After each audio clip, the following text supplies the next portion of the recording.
mga opinyon at pahayag sa susunod na programa ay pawang sa Black Timer lamang at hindi ibig sabihin na ito na rin ang pananaw ng may-ari at management ng himpilan.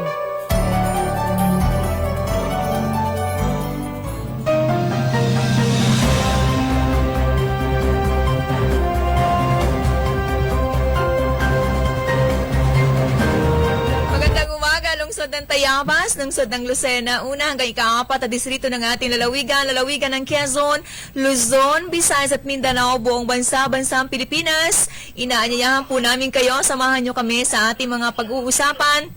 Ngayong umagang ito, araw po ngayon ng Biyernes, ika-6 na sa buwan ng Nobyembre, taong 2020. Siyempre, ako po ang isa sa inyong mga kabalitaan hanggang ika-7 ng maganda nating umaga, maliit na tinig mula sa bahagi ng Bondok Peninsula. Nagmamalaki po, anak ng magsasakang magniniyog, si Celine Tutor.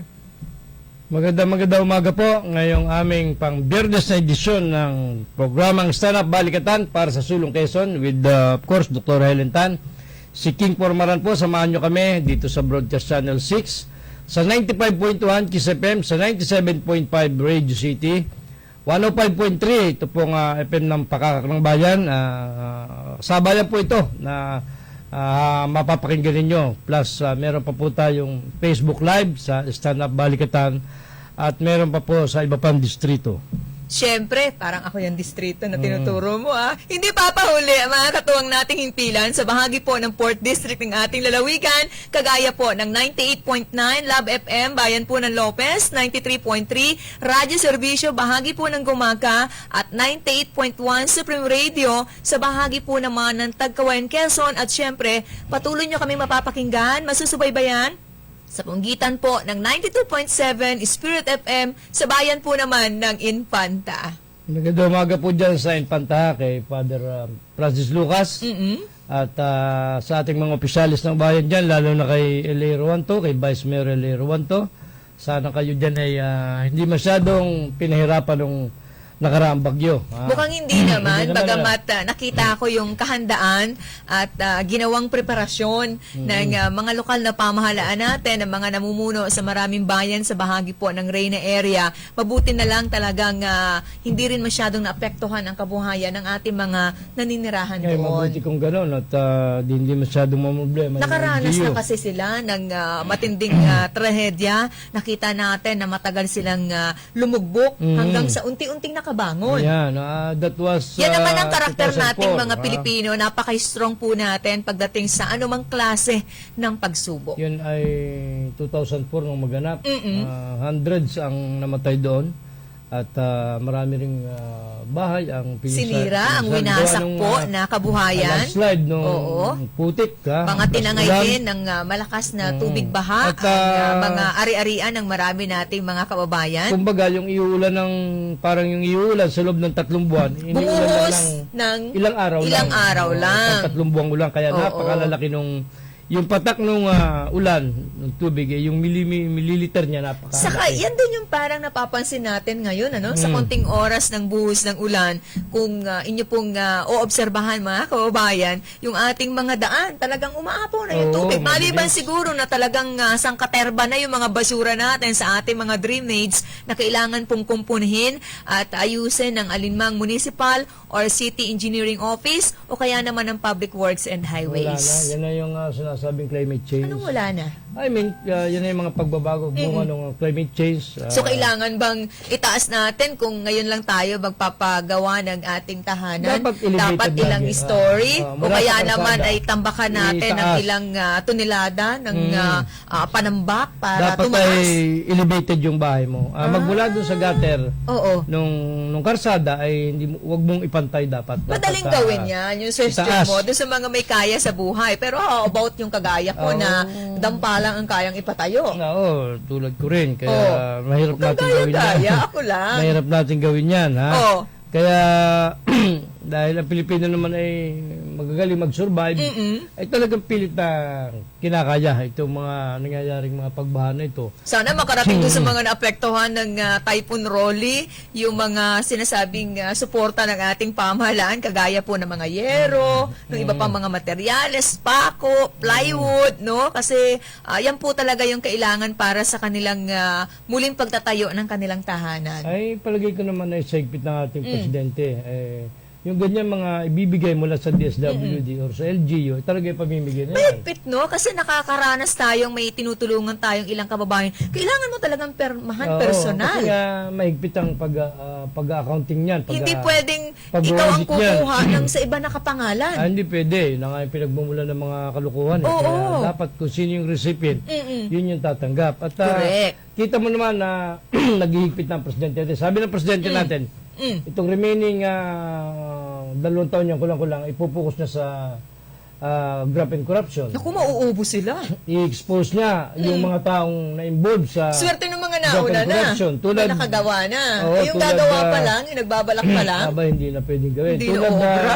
kagabi doon sa press briefing, public briefing natin. Public Presidente, briefing. ay in-expose niya yung mga Nilantad. mga kaso, yung mga empleyado ng gobyerno, particular dyan sa PhilHealth, Magsimbisa ng babalayan. Inilathala yung mga pangalan ng mga sinuspindi at yung mga dinismiss ng ombudsman. At yan daw igagawin ng regular Oh, ng parang ating yun ang Pangulo gagawin niya. para hindi pagbabanta, no? Kasi ginawa na eh. Oh, So, dapat po tayong, kung kayo ay kabilang sa mga kagaya po ng tinutukoy ng Presidente, maghinay-hinay lang. Kalimitan naman ng isa Ating pong national- ipagsalang-alang ang ating pong inyong pangalan at ng inyong pamilya.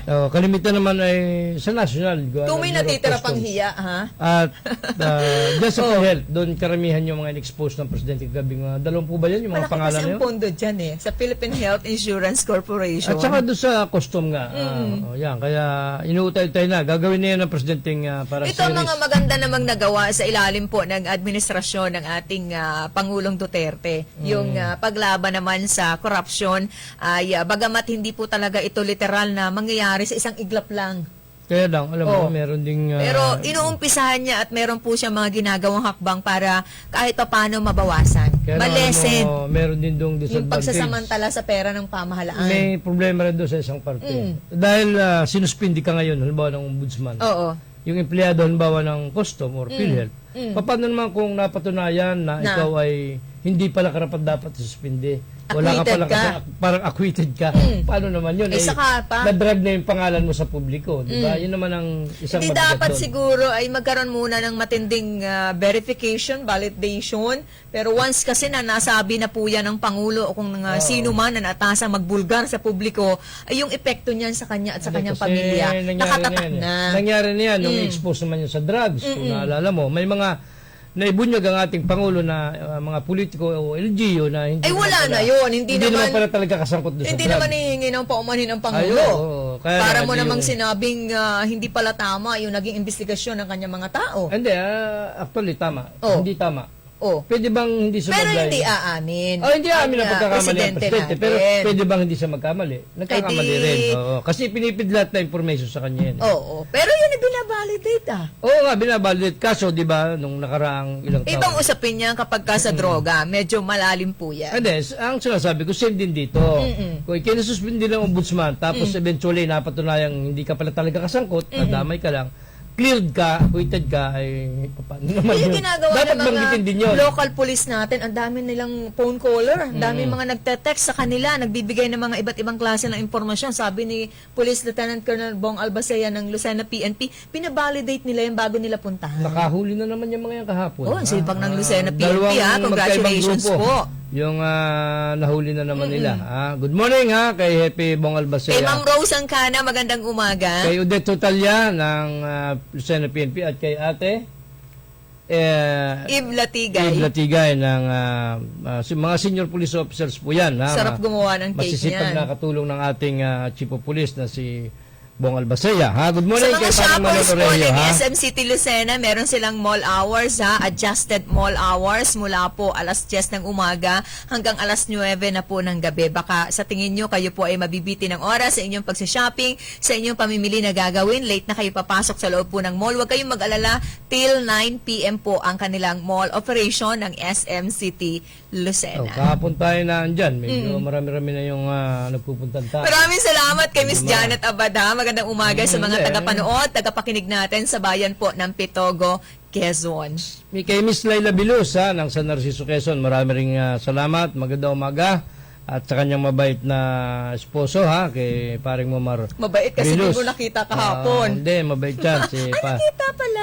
Si Paring Momar. Oo, tsaka mabait naman talaga. Oo, kaya diyan po sa San Narciso, ay doon sa Vice Mayor na na-interview natin, galanting Vice Mayor. Tindi ng epekto ng Ano Typhoon pangalan nun? Rolly sa Vice Mayor Babaw. Barangay Busok-Busukan, yung mga eskwelahan grabe sa yung Villa nasira. Reyes. Kung nakita mo sa mga accounts sa social media, ang tindi ng pinsala. Oo, Mabuti na lang talaga at mukhang mula dun sa problema natin ng nakakamatay na COVID-19, nagbago ng sistema ang edukasyon sa ating bansa. Online learning na lang tayo ngayon o via modular. Kaya kung papasok literal sa mga eskwelahan, mahihirapan sa panahon ito kasi winasak yung mga upuan, yung classroom mismo, wala rin. Wag na muna yung classroom. Yun lang mismo mga bahay ng taga doon sa barangay na yun. Oo nga, Grabe. ang pinupunto natin dito, lalo na kung nasa papasok pala ang mga Lalo estudyante na. natin. So mahihinto rin pala ng ilang panahon sa pag-aaral kasi walang gagamitin na pasilidad. At saka magiging evacuation center. Oo,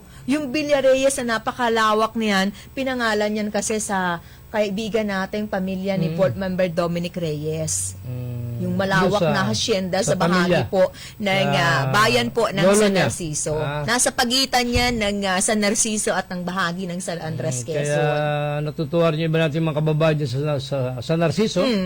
Kay Vice Mayor Babaw at Galantiraw, katuwang. Marami siyang binigyan na food packs Sariling bunot ni Vice Mayor Babaw yon. Eh, siyempre, hindi naman. Naroon din naman ng ating mayor, si Torny Pobel. Siyempre, alam nga namang, siyempre, tumulong rin yan doon sa dalawang barangay ng Busok-Busok. At palagay ko yung dinala. Alam mo naman pala yung pangalan ng alkalde. Parang Pobel. iba yung binanggit mo ng Kamakalawa. Pobel lang sabi ko nung minsan Pero Peoples Pobel. na lang. Pobel. Yung dala na 150 sacks yata ni Mayor Inday Sara, palagay ko doon dadalhin sa San Narciso. Isa yun sa bayan na tatanggap Maaari, kasi sila naman talaga yung naapektuhan, maghahati-hati sa Narciso, San Francisco, and San Andres. Sila kasi yung napuruhan, nasa pool ng hagupit. Oo, ng matinding dala ng hangin at mga pag-ulan ni Rolly kamakailan lamang. Kung kailan po makakabangon ang aking mga kababayan sa bahagi po ng Bondok Peninsula, ang sagot ay hindi ko alam. Oo, kaya Kasi yung pinsala sa puno ng nyog ay napakatindi. Kaya sinasabi natin kahapon tayo nagpapasalamat kay Mayor Inday Sara ng Davao City. Hindi tayo nagko-comment ng hindi maganda. Yung medyo mga paungas-ungas na tagapagsalita, nagdala na raw ng tulong pinulaan pa. Talaga mga utak ng tinastalampakan, ha? Ito ba sinabihan nila, no? Basta nastalampakan ng mga utak ng mga ungas na yun, ha? Pinasalamatan natin sapagkat grasya yan. Bakit natin babatikusin si Inday Sara? Hindi naman nakakano sa atin. Biyaya, kagaya po ng binanggit ko sa nakalipas nating edisyon sa Palatuntunang Stand Up Balikatan, biyaya po ang anumang pong dala na tulong po ng mga national officials natin sa atin pong lalawigan. Malaking tulong po yan sa mga nangangailangan nating nasa gitna po ngayon ng krisis. Diba? Paano mo pupulaan yung taong tumulong? Saka na makakita ng tumulong na pupulaan mo pa talagang Bay, walang ganyan. Oo, talagang mga baliktad ng utak, lalaking tao pa naman. Diyos ko, por santo, ang mga utak ay nasa talampakan yata. Anyway, ating pinasalamatan si Mayor Inday Sara at wala tayong ibang ibig sabihin. Yung sinabi ko lang kahapon, yun lang yung sarili kong opinion na gusto ko para sa kanya ay ganito, ganyan. Hindi natin tinutuloy siya para may ganyan ng tulong. Sorte nga tayo miski hirap na hirap ng ating lalawigan, may mga senador na tumutulong. Tulad ni Grace po, ni Bongo, ni Mayor Inday Sara, at ng DSWD. Maaaring marami pa na Bautista. dumating po na tulong na Marami ayuda pa yan. sa ating pong pamahalaang panalawigan. Ang lahat namang yan ay kagaya po ng paulit-ulit na binabanggit ng inyong lingkod. Labis po na ipagpapasalamat ng ating mga kababayan ng sino mang magiging benepisyaryo ng nasabi pong mga tulong. Sana may marami pang tumulong. Sana, no? Yan, tulad sana ni itong mayaman nating senator, si Ma'am Villar, Senator Villar, sana tumulong rin yan. Ang nananatiling mayaman naman yan. pinakamayamang Oo, senador. Si Pacquiao, sana. Actually, si Pacquiao, hindi pa, Senator Pacquiao, hindi pa nakatungtong ng Luzon ng Lucena. Wala pa akong alam na siya ay Pero nakita ko na yung tumutong na rito. impersonator niya. Ah, Dala-dala oo, ng dala ni- kaibigan nating dating konsyal Benny Javierto Brizuela. Ang nalimis na nating kaibigang si konsyal Brizuela. Hindi makalabas. Alam mo naman, senior citizen yung ating Yung mga kaibigan taga-dalahican, yung impersonator pa lang ni Senator Manny Pacquiao, tuwan-tuwa na yung mga... Ay, oo, tuwan na kasi impersonator pa lang yun. masaya, di ba? Comedian. Komedyante So, siya. Magaling mukhang ito yung kailangan natin mga makasama ngayon, yung mapapasaya tayo, mapapangiti, mapapahagalpak tayo sa tawa eh. Ay, kaya nga, teka For muna, the- oo. makakalimutan natin pansamantala yung ating mga matitinding problema. O ano? Tuloy, special request lang ito. Nakita natin kahapon dyan sa mall. Nagpapabati, ha? Itong si Damulag at si Kayumanggi. Magandang umaga po sa inyong dalawa. Ito kasi, alam mo, kaya yun ay Damulag at Kayumanggi. Mga call sign niya sa radio group namin nung araw ni Naboy Pulintan. Mga call sign niya. Architect Maury Pulintan, magandang umaga. Actually, itong si Damulag, ito si Mr. Macbihali ng Barangay Kota. Sa Ang amin, Macbihali. sa Bondok Peninsula, kapag ka sinabing damulag, malaking tao. Hindi, malaki kasi siyang tao. Kaya tawag namin ay ang call sign niya is Damulag kasi sa mistiso. Mga Macbihali kasi. Pero may other Mapuputi word, yan, eh. other meaning yan ha. Hindi ko na lang babanggitin sa kapre? himpapawid. Hindi naman kapre. rin. Hindi ba kapre? Malaking tao kasi ito. Parang pag nagbibiro ka, damulag ka. Ay, sabihin, Ganyan. malaki ka. Oo. Yung may Pero bahay may nito, other meaning po. yung may bahay nito si opposite nga ito. Yung lalaki mistiso, yung babae kayo manggi. Si teacher kasi Pwede yung kanyang naman may bahay. na. Oo, Mayroon bang sinasabi tayo na dapat ang mistiso sa mistisa? Kaya yung kanilang mga anak, ang tatangkad rin yung mga babae, mga magagandang bata, ang tataas din kasi nga malaki yung si Damulag at si Kayo isang pareho silang mataas, pareho silang hindi karaniwan yung sukat ng mga anak nila. Good morning nga kay Mr. Macbihali dyan sa bahagi ng Kota, Lungsod ng Lucena. Marami po salamat sa lahat po ng mga patuloy na nagtitiwala at tinututukan tayo sa ganitong oras. Maaga man, pero sinasabayan niyo po kami ng pagbangon para panoorin po ang ating palatuntunan at pakinggan ang iba't ibang mga balita kaganapan po sa ating bansa sa kabuuan. Yung mga lola sa bahagi ng Infanta Quezon, alam mo partner, patuloy na binibigyan ng bitamina. Oo. Ng opisina ni Congresswoman Helen Tan sa mamagitan naman ni Vice Mayor L.A. Rowanto. Kailangan ito ng ating mga lolo't lola, ng ating mga nakatatanda para manatili pong masigla at malakas ang pangatawan ng kagaya. Hindi mo pa pala kagaya. Konti pang panahon. May nagsabi ang dinadala raw ni Gob, food, ang dinadala raw ni Dr. Helen Day, Hiringgilya. Oh. Ay talagang napakababaw ng very elementary talaga. Sayang. Pagkain Oo, at yun daw Hiringgilya daw naman yung isa. oh, Ay talagang lalaking tao pa naman ay ang utak ay mga nasa talampakan. Alam mo kung bakit? Lucena na ito ang base ng maraming pagkain, food packs at bigas ni Dr. Helen Tan. Na ito sa Lucena. Na ito sa Lucena. yung mga Ang ipinamamahagi po sa iba't ibang mga bayan, minsan dito po yan nire-repack sa Hindi. lungsod ng Tanda Lucena. mo nung- Kaya nga meron tayo mga binabating repack girls, no? Mga Tanda mo nung nagre-repack. panahon ng lockdown. Oo. Ay di ba guys, si Dr. Helen Tan ay namigay ng Lucena, nagsabi nga sa punong lungsod. Meaning hindi nakakapamigay yung probinsya.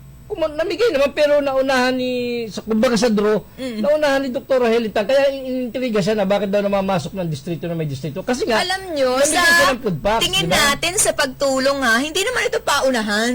Ay. Ang mahalaga, oo, mahalaga yun nauna kasi yung gutom, yung kumakalam na sikmura ng ating mga kaubayan, kailangan po talagang malamnan yan. Pero hindi ito contest.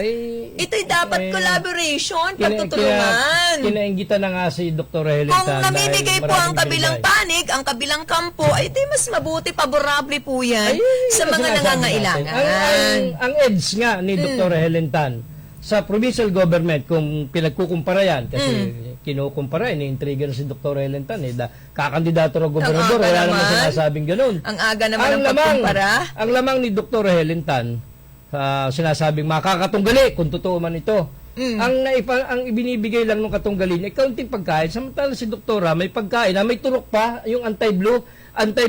Hindi naman ibig sabihin ng gamot sa COVID yun.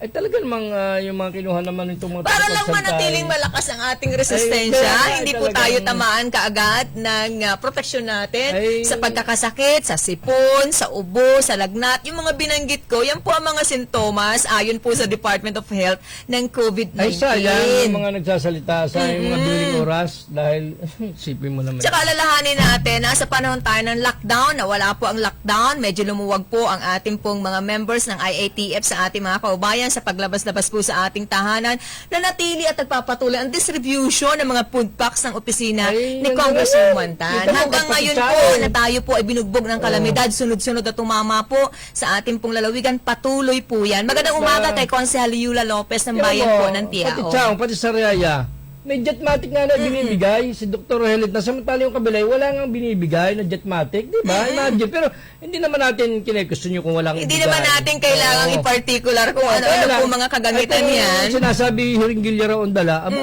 mabuti nga at nakakapagturok, hindi nga makapagturok. Piringgilya po ang dala dahil bilang pong isang doktora, nakikita po niya na kailangan po talaga natin ng proteksyon sa panahong ito para hindi po tayo tamaan ng anumang karamdaman. Hindi lang naman po COVID ang kalaban natin, hindi lang po COVID ang dapat nating iwasan. Hindi lang COVID ang pwedeng tumama sa katawan ng isang tao. Sabi ko nga, itong mga nagko-komento, nagsasalita, ay walang mga naintindihan. Hindi nila alam deep inside sa loob ni Governor Suarez. Tuwan-tuwa siya sapagkat siya tinulungan ni Dr. Helen Saka Cano. bilang siya ang chair ng Committee on Health sa bahagi po ng Yeah. Kongreso, ay napakahalaga po ng kanyang role. Ang tiyakin, hindi lang po taga Quezon, baka nakikita lang niyo mga kaubayan natin dito ang kanyang ginagawa. Even po sa iba pang part ng Luzon, Visayas at Mindanao, kabuuan ng ating bansa. Role po ng isang congresswoman, pangalagaan ang kalusugan ng bawat mamamayang Pilipino. Eh, kaya Kaya nga, di ba, ano nung pansamantalang ilang araw po na nawala sa kanya ang komitiba, hindi niya ipinaglaban at talagang sa tingin po niya kung sa kanya, pero nakabalik sa kanyang kamay ang pamumuno sa nasaurang komite. Labis po niyang ikinatuwa. Hindi lang talaga pwedeng sabihin ni Governor Danilo Suarez na Dr. Helen Tan, maraming salamat sa pagtulong mo sa aking administrasyon. Pwede naman sabihin. Ay, hindi sasabihin yun. Pwede. Pero deep Kung ako ang inside, gobernador, ay, hindi niya sasabihin ko yun. Pero deep inside si Gov Suarez, natutuwa siya tingin ko natutuwa siya Bilang kay Doktora. pag-recognize sa Oo, ginagawa ng kapwa yan. mo opisyal, dapat sinasabi. Yan, pero hindi nga sasabihin Pero alam mo, sabi ko siya, deep inside natutuwa si Gov dahil malaking bagay si Dr. Helen na dumating sa buhay ni Gov Suarez sapagkat katulong niya sa pamamagi kasi wala nga maibigay ang probisa, kunti lang, kaya nga nanghihingi sa mga senador Si Dr. ba nanghingi sa senador? Hindi naman di ba? Pero okay lang yun kung hindi manghingi sapagkat maraming ang sariling sikap na pwedeng ipamigay si Dr. Meron po siyang sariling Sika program. Yun po ang nasa likod ng iba't ibang mga natatanggap ng marami nating mga kaubayan. Abot po hanggang sa bahagi po ng Atimonan, bayan po ng San Andres, dulong bayan po ng ating lalawigan. Lahat ng yan mula sa kanyang Kaya alam sariling mo, Sika program. Kung meron dapat bigyan halimbawa lang ng award si Quezon Medalya ng Karangal lang, si Governor, unahin mo bigyan si Dr. Helen Tan sapagkat yan ang malaking contribution sa panahon ng ikay gobernador, sa panahon ng walang pera ang provincial government, ay malaking tulong itong ginawa ni Dr. Helen Tan. Malaking tulong sapagkat may katuwang ka sa pamimigay. Pero kung ako diba? tatanungin mo ng bibigyan ng pagkilala Ay, sa hindi naman Quezon yung kailangan kung Medalya ng tutuusin. Karangalan, ang kikilalin ko yung mga maliliit nating kababayang nakatulong sa pagsalba ng ari-arian o buhay man sa nakalipas na kalamidad. Wala namang Yung ganon. sinuong, walang nangyayaring Wala namang ganyan ganon. even before. Ay, Pero dapat nakikita natin yung Alam mo importance yung nila. Quezon Medalya ng Karangalan. No, yung usually, mga soldiers natin, kadalasan kasi mga general Oh, yun na, sa binibigyan. ating pong hanay ng kapulisan. Pero tingnan natin yung mga kapgo, sila yung literal na talagang direktang nakikibakbakan eh. may nabalita ka ba dyan? So kung ako ang bibigyan ng pagkakataon makapag-nominee, sila yung isusulat ko ang pangalan. Ay, kung At yun- sana isamahan ako ng mga kapwa ko doon sa board na sila talaga yung mabigyan ng Wala, magawaran walang ng binibigyan. medalya ng karangalan. Walang maliit na tao binibigyan. Minsan, Ay, sana. Minsan meron. Oh. Hindi naman, pero meron. Umaasa ako na sana. Isang agriculturist magsasaka merong nabigyan ng ganyang award dati. Sana lang, no? Dati Kasi pa. yung mga, sana yung, minsan kasi ang tao, nakikita natin yung importansya kapag wala na sila. Ay, pero alam O mo minsan, yung... hindi natin nakikita dahil sa kaliitan lang siguro Alam mo ng yung tao. realidad ng buhay, kung sino ka lang naman talpulano, hindi ka kikilalanin ng lipunan. Mali. Hindi ka kikilalanin, talaga kikilalanin Mali. dyan. Yung mga may doktoral Mali. Babalik tayo tayo sa ating mga pag-uusapan sa ating pong mga pagtatalakayan sa kabuuan ng palatuntunang stand-up balikatan para sa Sulong Quezon ngayong araw na ito, makalipas po ang ilan nating mga patalastas.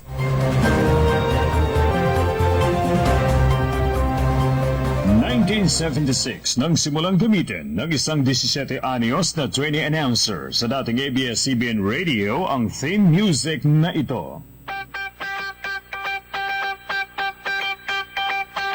2020 na ngayon, after 44 years, mapakikinggan pa rin ito sa isang bagong FM station at isang bagong telebisyon.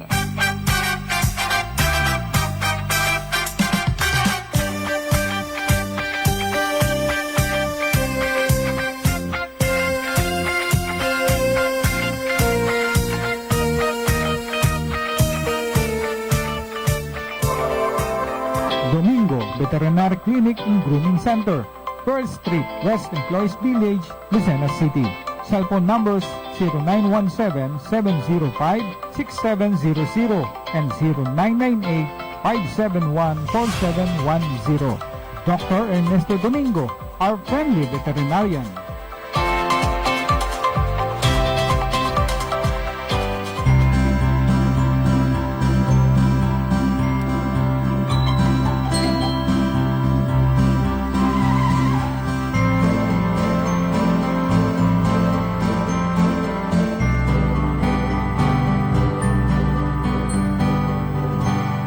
Sa PhilHealth, panatag ang loob mo, kalusugan mo at ang pamilya mo sigurado.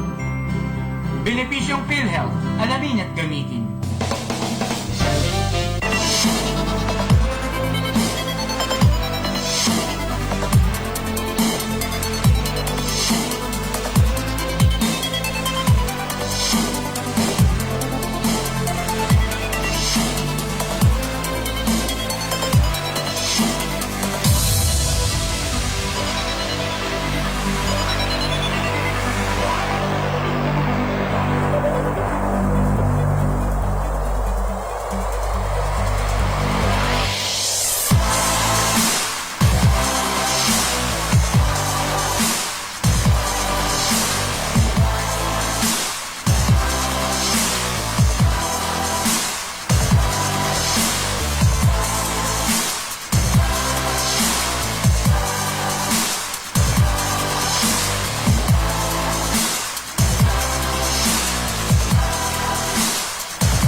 Ang mga may sakit ay hindi dapat pinaghihintay at huwag nating ilagay sa panganibang buhay ng ating mga mahal na kapamilya. Narito palagi ang sigurado at ligtas sa serbisyo ng Sakit Buhay Ambulance Center. Sakit Buhay Ambulance Center. Mga pribadong ambulansya na 24 hours on call. Saan mang dako ng Pilipinas nabot ng ambulansya ay pupuntahan, maging ligtas ka lamang. Ang bawat ambulansya ay equipped with ambubag pag grabe ang pasyente. May 3 sets ng oxygen tank with regulator. May emergency medicine, walang red tape, hatid agad, safe ang pasyente. DTI registered at kumpleto sa lisensya at permit. Sakit Buhay Ambulance Center. Maingat, kadamay sa kagipitan at sa lahat ng oras ng pangailangan. Sakit Buhay Ambulance Center. Para sa mabilis sa serbisyo, tawagan ang kanilang hotline 0423732983 o 0918-911-8332. Ang punong tanggapan ay nasa Calamar Home Subdivision, Kalurang Mayaw, Lucena. Sakit Buhay Ambulance Center. Kontakin lamang ating kaibigang si Danny Lingon. 1976 nang simulang gamitin ng isang 17 anyos na trainee announcer sa dating ABS-CBN Radio ang theme music na ito. 2020 na ngayon, after 44 years, mapakikinggan pa rin ito sa isang bagong FM station at isang bagong telebisyon.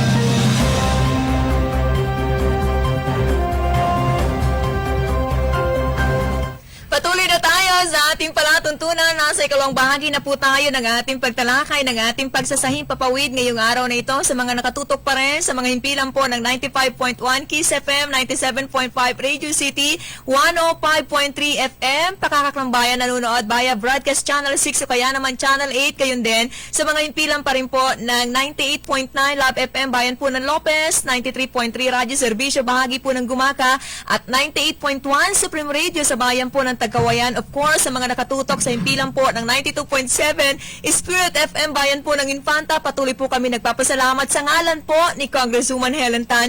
Naway samahan nyo kami hanggang ikapito pa ng umaga, araw po ng Biyernes. Magandang umaga po, si King Formaran po. At maikwento ko lang, partner, kahapon ay para meron din isang senador na dumating sa ating lalawigan, lalo na dyan sa bahagi ng 4th District sa Gumaka.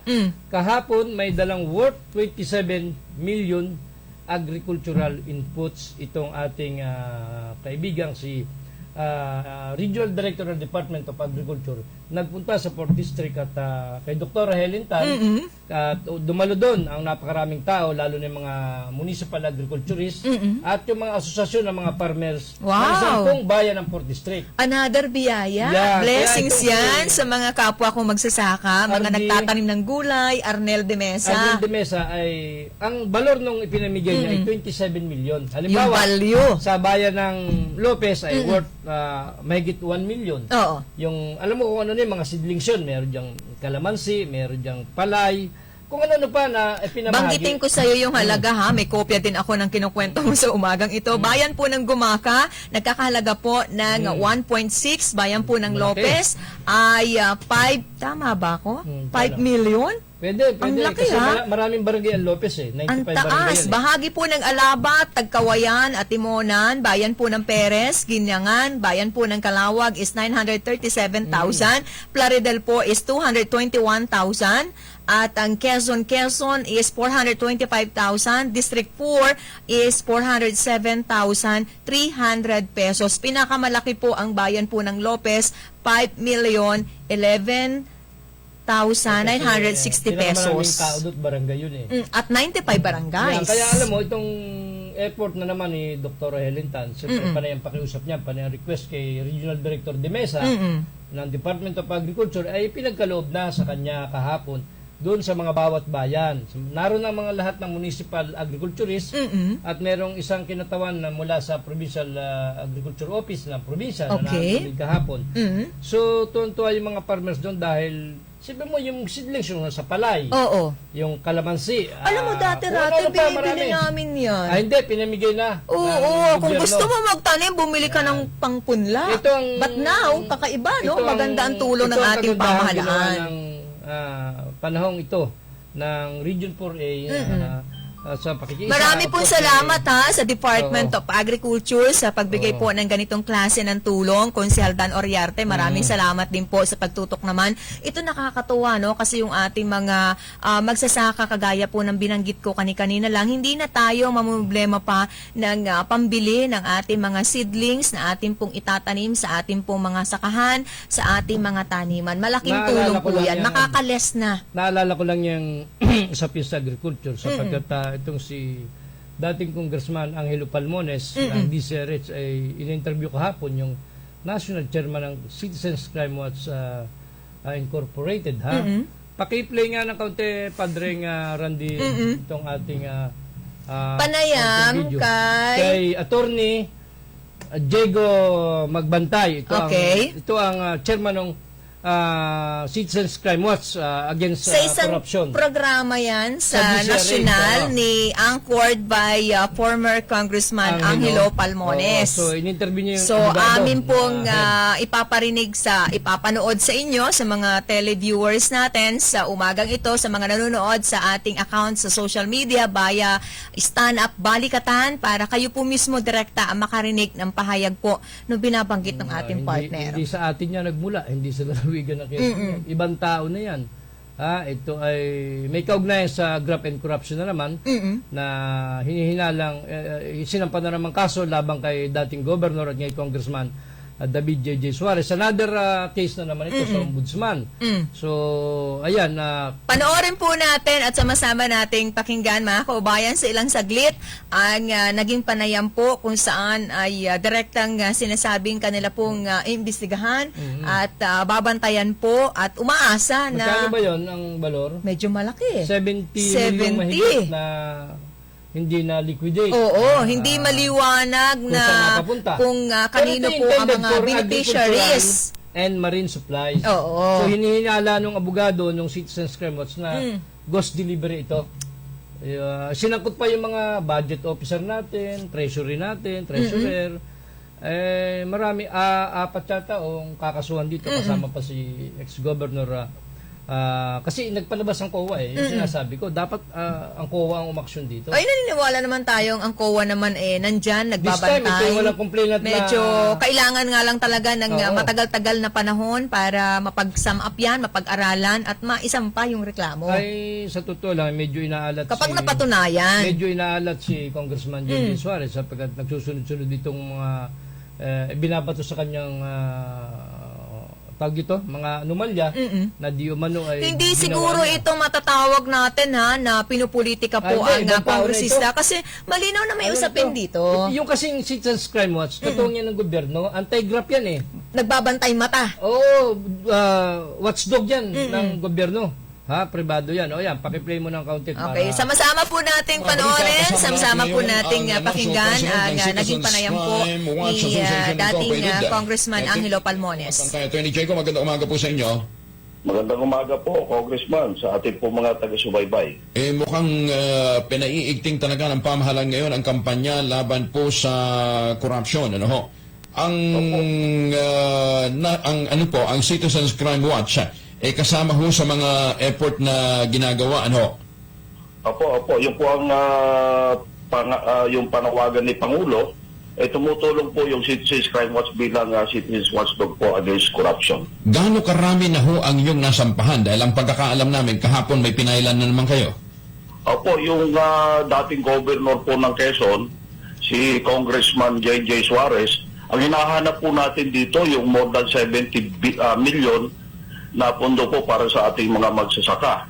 Yung pong procurement ng agricultural and marine supplies na hindi po na-account ni Congressman Suarez nung siya po ay nakaupo bilang gobernador. Pumalit po yung kanyang tatay at kaya nga po ay congressman na. Ang hinihingi po, binasihan po natin yung COA audit report. Hinahanap po ng COA yung list of recipient nito pong halagang ito na hindi po na-account. So kami po ay may duda, baka po ito ay ghost delivery. Kaya po isinampa natin ito sa ombudsman para malaman po natin kung saan talaga napunta po yung more than 70 million pesos. 70 million pesos na... 70 po, more than 70. Opo. Kailan nangyari ito? Anong taon? Well, ang base po sa record ng COA, yung audit po nila ay from 2015 to 2017. Pero for almost 3 years na po, hinihingi po ng COA yung list of recipient pero parang mukhang hindi po nila binibigay. Kung bakit, yun po hindi natin alam. Bakit ngayon nyo lang ho na-file ang kaso? Actually po, noon pa po ito, inabot po tayo ng pandemic. Kaya makita po natin na apektado dito yung ating mga magsasaka. Dinaanan po ng pandemic, pagkatapos yung bagyo. Kawawa naman po yung ating mga magsasaka pag ganito po ang ating nakikita mga report ng COA. At sa tingin po natin, nagkaroon po ng sabwatan yung po nga mga taga-kapitolyo ng lalawigan ng Quezon. Kaya sinama po natin yung kanilang provincial accountant, yung kanila po provincial treasurer, provincial budget officer at provincial agriculturist. Diyan po sa lalawigan ng Quezon. So, bukod dito sa Quezon, ano na po yung mga lugar ang inyo pong napailan din ho ng complaint? Well, marami na po ito kung isa-isahin po natin. Sa kabuuan? Sa kabuuan po, more than 30 na po yung naisampa natin. Mula po ako po ay maupo bilang head ng CCW Anti-Graft and Corruption Task Force hanggang sa ngayon po bilang National President. Sa tingin po natin, kailangan po nating makialam, tumulong po tayo sa pamahalaan sa kampanya po laban sa korupsyon. At lubhang ngayon pong dumating itong pandemic na ito, sa dami po ng mga nagbibigay sa atin ng mga impormasyon at dokumento, medyo nahihirapan po kami actually sapagkat tayo naman po ay NGO lamang. Subalit ginagawa po natin yung ating kaparaanan para makatulong po sa kampanya laban po sa korupsyon. Anong status ho ng mga kasong ipinail ho ninyo? Well, nakakalungkot pong isipin sapagkat sa ombudsman po talagang mabagal. Siguro dahil na rin sa volume ng kasong kanilang natatanggap. Pero kami naman po hindi po kami susuko at kahit papaano po yung ating ginagawang pagsasampa ng kaso nakakatulong din naman po siguro. At nagpapasalamat din tayo sa ombudsman dahil natigil na yung parking fee. Dahil dati daw po, ang taas-taas, di ba? Ang taas daw ho ng parking fee dyan ng mga nasasampahan ng demanda.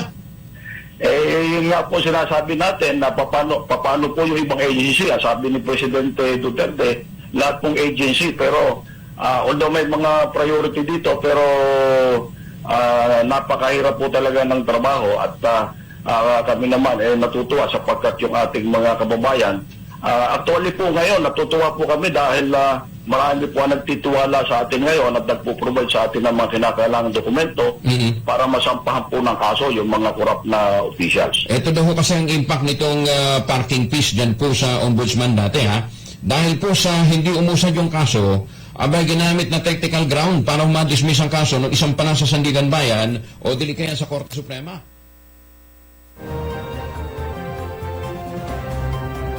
Mga kababayan, sa ating pong palatuntunan stand-up balikatan para sa Sulong Quezon, nawa ay napakinggan yung mabuti, napanood nyo naman ang pahayag po kung saan ay, anong sabi partner? Ito po, para po sa kabatiran ng lahat, ito po ay marami nang nakapanood, kahapon po ito. So ngayon, kami po ay tinatanong tungkol dito sapagkat tayo nasa gitnang trabaho. Ito po, kaya namin ipinlay bilang patunay sa inyo na may nangyaring ganito kasi may nagkiklaim na ito daw si Governor David Suarez ay wala raw kaso at wala raw natatanggap na sumo na galing sa ombudsman. Wala daw complainant. Multo daw ang complainant. Sabi ng baliktadang utak na nagsalita. Multo daw ang complainant. Saan na nakakakita na ombudsman ay tatanggap ng multo na complainant? Iwasan daw na magkalat ng fake news. Diba? Hindi po fake news. Hindi fake news ha. Ipinlay po natin para makita ang nag-complain ay hindi po ang tagalalawigan ng Quezon. Walang kagnayan tagalalawigan. Citizens Crime Watch.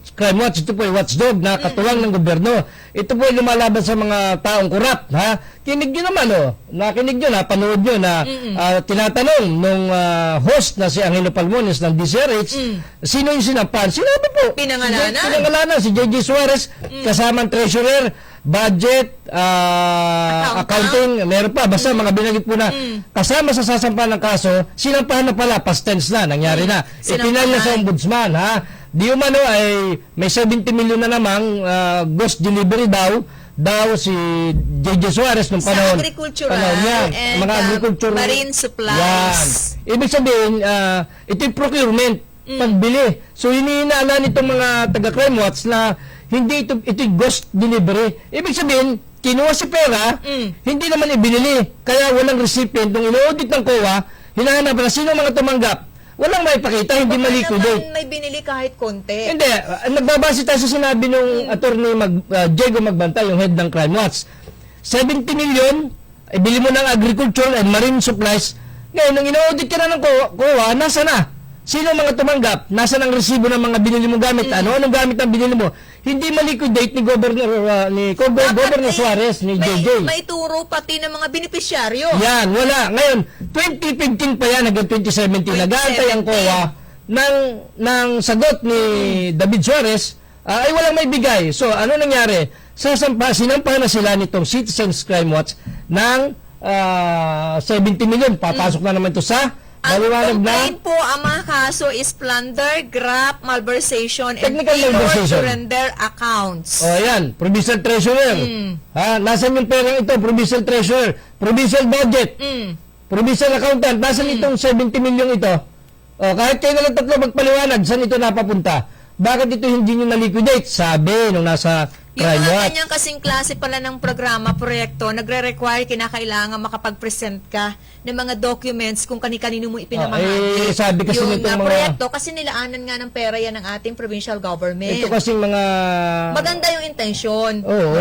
Para mabigyan po ng mga Samantalang- farm inputs. ng mga Samantalang yan gamit. farm inputs ha. Ngayon, kahapon lamang nagpunta nga itong regional director ng DSR ng Dimesa kay Dr. Helen Tan at nagbigay ng worth 27 million ng farm inputs din, mga seedlings, mga buto kung ano. May certification Diba? of award na pinagkaloob po kay Congresswoman at siguro sa mga susunod na araw si Congresswoman naman ang may responsibilidad na i-report Yan. sa bahagi po ng kagawaran Hindi, ng narisid pagsasaka. na nga narisid ng mga municipal edi agriculturists. aalamin po ni Congresswoman sa mga MAU natin kung saan-saan naman ginamit, kung kani-kanino pinagkaloob yung mga seedlings na yan. Iba pang mga gamit na mula po sa At saka, kagawaran. hindi pera, seedlings ang pinamigay. Ito yung pera na nilabas ng... Oo, mga ng, seedlings, farm inputs, yan. mga nagkakahalaga ng napakarami. Ayan, talaga, para po doon sa mga gobernador, yung mga kinuhang tagapagsalita, ay hindi ko naman sa nilalait. Doubtful daw kasi sabi ng COA, medyo kahina-hinala. Ito, yan yung hinahanap ninyo, ha? Ang lalaking tao ninyo, nasa na mga utak nyo, sasabihin nyo multo, nag-file. So, nakita nun, ito, ibang tao nito, wala nang politika dito. Citizens Crime Watch, buong Pilipinas sa sakop nito. Sige, humanap ka, Governor J.J. Suarez, ang pinakamagaling mo magsalita at ilaban mo sa akin para magkaitid ako sa sabi ng totoo, hindi, ha? Palitan mo yung mga tagapagsalita mo, sayang binabayad mo rin ha? Saka na, ayan ang liwanag wala itong politika, hindi natin kilala itong Attorney Diego Magbantay, ha? Head ng Citizens Crime Watch. Ito yung anti-graft. Katulong ito ni Digong, ha? Katulong ito ni Greco Beleca. Diego Magpantay. Sipin mo. Sige, sasabihin yung politika ito. Certain Diego Magpantay, siya po ang president ng Citizens Crime Watch. Siya po ang formal na nagsampa ng mga kasong binanggit po natin laban po sa dating gobernador. Ngayon po ay kongresista ng ating lalawigan dahil nga doon sa medyo kaduda-duda doon sa kanya pong naging implementasyon. Sipin mo, ha? 70 million ito ay, ng mga farm inputs para sa mga magsasaka ng isda sana. Baka sabihin tayo in-expose sa DCRH, sipin lang natin dito.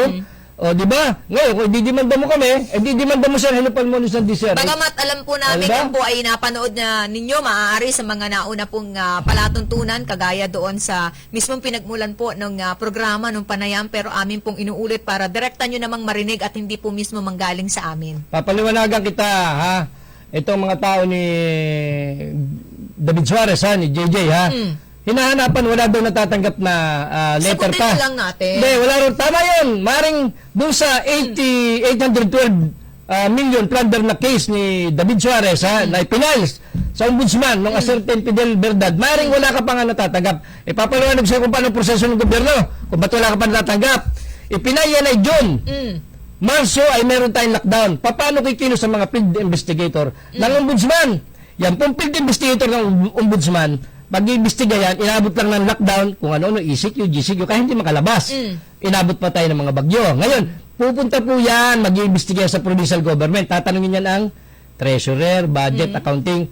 Ngayon, Sangguniang Panlalawigan, tatanungin, dahil dumaan sa Sangguniang Panlalawigan, yung approval nung sa MOA. Pero maaari sa mga Doon sa susunod na ilang sinasabing araw. Quezon Unlad, anong group yun? Unlad Quezon. Unlad Quezon. Na ang mga hinihinalang member nito ay mga bata mo rin. Papakalan natin sa mga susunod na araw. Sa susunod na araw po mga kaubayan, yung paghihintay nila ng ma-receive mismo, yung complaint, matanggap na nila. Kasi medyo maluwag na tayo ngayon, maaari pong madala na mismo sa inyong tanggapan, sa inyong tahanan, kung saan man, ma-receive na talaga yung reklamo. Yung kasing ombudsman, may mga field investigator na. Kaya nagpupunta dyan sa Kapitolyo para mag-imbestiga na. Kasi may complaint Ngayon, sasabihin ko sino magsasabi, itago nyo mga papeles na yan ang mga investigador. Walang makita. Ay, hindi pa pwedeng wala. Hindi pa pwedeng wala kasi 812 million yan. Plunder yan, pandarambong yan, di ba? May kopya na mismo, nakakuha na ng mga dokumento. Kung wala pa ng kopya, si David Suarez, kung wala pa, pag nalaman mong ipinail sa yung kaso plunder, matatakot ka. Bakit? Ay, walang pensa yan Bigat niyan. Walang pensa. Kaya gagawin dyan ni Governor, magpapaverify sa ombudsman. Makikita doon, nakadakit. Ipinail yan laban kay David Suarez. Ay, makakabaka kasi plunder yan, no bail yan Para yun yung kay Erap, walang piyensa yan. Kaya, alam na nila, dineded mo lang nila. So, 3 na ang kasong sinasampa sa'yo, puro kaperahan, puro pagdidispal ko, ayaw doon sa mga nagsalita, hindi po sa amin, ha? Hindi sa amin, ha? Ayon po doon kay attorney, magpantay, ay ghost delivery ang ginawa mo. David Suarez, ayon po sa kanya, hinihinala lang naman na Sayang naman pinera ito. sayang naman yung pera, no? Kasi dapat napakinabangan yan ng Ay, kung ating mga ganun nga yung farmers. nangyari, hindi naman natin tinitiyak na ganun nga ang nangyari. Pero, Oo. base doon sa binanggit kanina ni attorney magpantay na yan, ghost delivery ito. At, ang masakit nito, hindi lang si JJ Suarez ang kakasuhan. Sino pa? Ay, pati si Malu Manzano, pati yung budget officer niya, pati yung accountant niya, ay kakasuhan sapagkat, aliwan na sinabi, hindi nga sa atin nagmula, pinili nga natin, napanood naman yan nationwide, pati sa abroad, napanood dyan. Ibig sabihin, kumalat na yung news na yan, 2015, 2016, 2017. hindi ma-account, hindi Oo.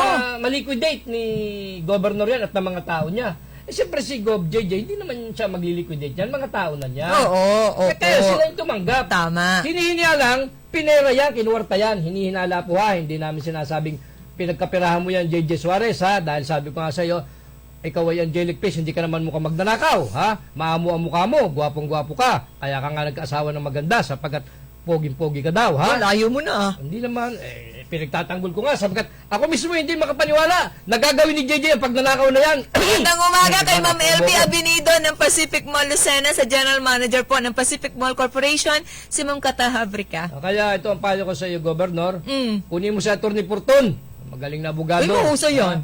Total, may pambayad ka naman. Kaya lang, medyo mataas ang Siyempre, nakaipon ka professional fee ni Attorney Tatlong Portun. termino kang gobernador, imposibleng hindi ka nag-ipon sa kinita mo, sa sinweldo mo, sa provincial government, imposibleng hindi. Kaya kumuha ka ng magaling na abogado, sapagkat ang bigan nitong kaso mo, plunder, technical malversation, ay puro kapirahan. Ay sa totoo lang, ako'y naawa sa iyo, Governor, ha? At kumuha ka ng pati ng magaling mong tagapagsalita, yung may biring ang iniimik, ha? Hindi yung sayang yung binabayad mong sa mga airtime. Ang bababaw ng mga tagapagsalita mo Kumuha ka ng magaling-galing, kumuha ka pa ng malalaking tao, baka nakabaliktad naman ang utak, ha? So, ganun ang gawin mo, payong kapatid, ha? Ako, sa totoo lang, ako hindi naniniwala ang ginawa mo yan. Pero yung ombudsman, at saka yung attorney nagsalita yun, siguro yung naniniwala na ginawa mo, dinambong mo. Sabi, ha? Hindi naman dinambong, pero maaring pinera mo ito sapagkat ghost delivery. Siya Nasaan lang? yung pera? Siya lang? Hindi, kasama yung accountant, yung treasurer, yung budget. Kumbaga, 70 milyong mahigit yun. Nasaan yung pera ngayon? 3 taon na, 5 taon na. Wala sa akin. Nasaan yung pera? Wala Bakit? sa akin. Kung hindi ginastos, halimbawa, dumating yung pera kay JJ sa provincial government. Kung hindi nagasta, di ibalik mo. Ibalik mo sa nagbigay. Ayan, hinahanapan na kayo ng Commission on Audit. Nasaan? Sino ang tumanggap nitong 70 million? Nasaan ang delivery? Nasaan ang mga Malalaman receiver? natin sa kanilang mga gagawin pagpapaliwanag hinggil dyan. Magpapaliwanag at magpapaliwanag naman yan. Hindi yung tatakutin mo kami ng demanda. Ungas ka. Paano kami tatakutin ng demanda?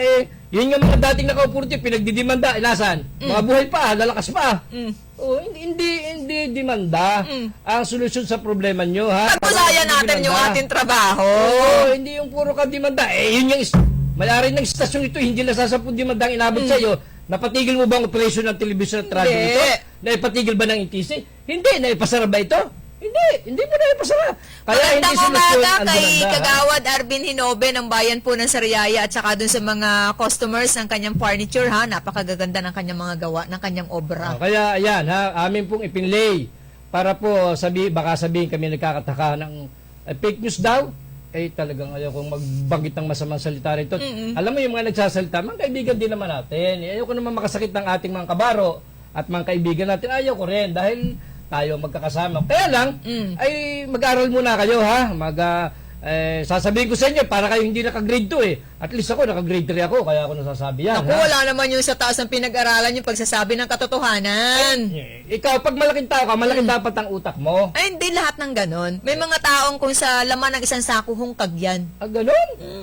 Ay, di, sayang naman yung binabayad. Hindi ko sinasabing sila, ha. Pinag-uusapan ko, binanggit ko sako. Oo, pero ibig sabihin, galingan yung katuwiran, ha? Hindi yung sasabihin, tayo ay nagawa ng fake news. Ba't na magagawa ng fake news? Mamaalam ka na sa ating mga galing taga-subaybay. Walang personalan dito, ha? Wala pong kasamang personal dito. Trabaho lang, ha? Ang malinaw ko sinasabi, si Governor ay bat-bat na ng sinasampang kaso laban sa kanya na puro sa kanumalyahan, puro sa pagnanakaw, at may kasama pang pandarambong. May technical malversation po. Hindi ako may sabi, ha? Yung mga abogado at complainant ang nagsasabi. piniplay lang po natin dito para sabing hindi fake news. Yan na lang po yung sagutin nyo, hindi yung kami ang hindi nyo, ha? Hindi, ang magagaling na tao, hindi babana sa mensahero, ha? Hindi, yung sinasabi ng mensahero ang kontesin ninyo. Humanap kayo ng magaling na tagapagsalta. Magandang umaga po at maraming salamat. Si King Formaran po. Maraming po salamat sa inyong lahat mga kaubayan sa mga walang sawang patuloy po na sinusuportahan palatuntunang stand-up balikatan para sa sulong Quezon sa ngalan po ni Congresswoman Helen Tan. Nagpapasalamat po kami sa mga tumutok. Uulitin ko sa mga impila ng 95.1 Kiss FM, 97.5 Radio City, 105.3 Pakakak ng Bayan, Nanood Bayan Broadcast Channel 6 o kaya naman Channel 8. Gayon din sa mga ipilan po ng 98.9 Love FM Bayan po ng Lopez, 93.3 Radyo Servisyo bahagi po ng Gumaka at 98.1 Supreme Radio Bayan po ng Tagkawayan, 92.7 Spirit FM Bayan po ng Infanta. Sa mga nakatuwang natin mula po sa bahaging technical, si Randy Romantique, Danny Ordonez, Junjun Salobre, Lloyd Abola, si Raymond Arbolida at si Ramil Ramos. Ako po ang inyong nakabalitaan na pakinggan. Maliit na tinig mula sa bahagi ng Bondok Peninsula, nagmamalaki po anak ng magsasakang magniniyog si Silin Tutur. Muli nagsasabing magandang umaga at mabuhay tayong lahat.